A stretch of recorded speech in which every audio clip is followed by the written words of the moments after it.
could you have voted for him, Roseanne? He talked about jobs, Jackie. He said he'd shake things up. I mean, this might come as a complete shock to you, but we almost lost our house the way things are going. Have you looked at the news? Because now things are worse. Not on the real news. Oh, please! Roseanne 2.0, the big reboot with a mega rating success this week. ABC is poised to renew the classic 90s sitcom for a second season, but will people keep watching it? Despite its huge Hollywood comeback, a number of fellow comedians are not feeling the new Roseanne. So let me bring in my guest, Heather McDonald, comedian and former writer on Chelsea Lately, and she's also the host of the Juicy Scoop podcast. And with us, Harry Inton, CNN Politics senior writer and analyst. And so, Harry, let me just begin with you on what you wrote for our CNN opinion piece, because, you know, back in the day, Roseanne used to be considered a pretty progressive show, right? That Roseanne Connor would have voted for Bill Clinton. How has she become a Trump supporter, and how does that mirror real life demographics? Well, essentially what we see with Roseanne Barr is she's still a very, liberal person. I think she probably would have voted for Bernie Sanders if she had the opportunity in the general election. But she is somebody, as with her character, she is a white person without a college degree. That show is based in the industrial Midwest. And these were voters that voted by about 10 percentage points for Bill Clinton in 1996. But then you switch all the way forward to 2016, and you see that Donald Trump carried those same voters, white voters without a college degree living in the industrial Midwest, by 30 percentage points. That's a huge shift. And so Barr and Connor both are emblematic of that, where we see white voters without a college degree shifting from the Democratic to the Republican column. So those are the hard facts and the numbers. What about the opinions, Heather? This is where I wanted to ask you, because Roseanne Barr has been, known for retweeting and promoting some really out there right-wing conspiracy theories. I was reading some of these tweets from these prominent comedians this morning. Stand-up comedian Kumail Nanjiani actually tweeted, responding to Sarah Silverman's endorsement of the show, he tweeted the second part of his tweet: "I can't bring myself to watch a person who mocks teens, whose friends were murdered, who traffics in conspiracy theories that damage our world and reality." As a comedian, do you support Roseanne, the show and the actress?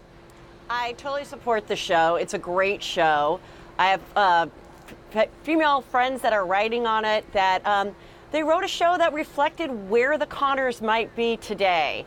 And I thought it was brilliant. And whether you agree with Roseanne Barr's personal politics, is you don't have to watch it. But just like the liberal comedians often are annoyed when conservatives say, we don't want to hear your politics, just shut up and say your jokes, she has the right to have a different opinion, and she has the right to tweet it just like every other American and still be allowed to entertain us.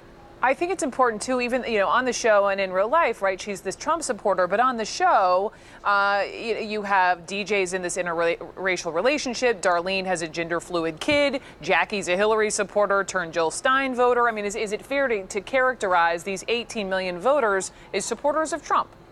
Heather? No, absolutely not. And I think it's great that they have those elements, because it also shows that someone that may have supported Trump and still supports Trump today are open-minded about social concerns and gender fluidity and the way they see their grandchildren and how they're adjusting to the differences in America. And because they may have voted for Trump because of what she said in that clip about jobs and economy, does not mean that they believe everything down the line of the Republican Party of today or yesteryear. People can have different opinions on things. You can be a Republican and be for gun control.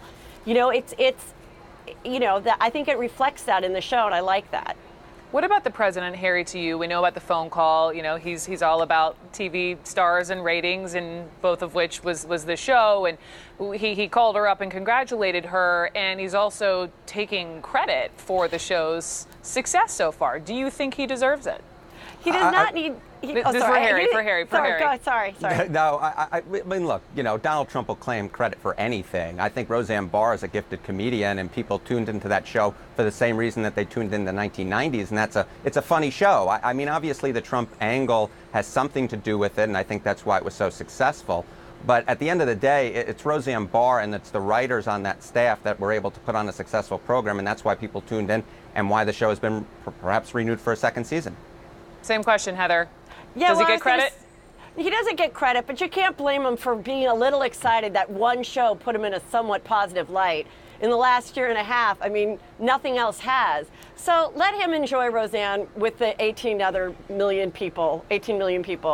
And to your writer friends on the show, I mean, congrats to them. An amazing outing with 18 million viewers. Do they feel the pressure to keep, conspiracy theories, to keep all that at bay and to suck people in the next week?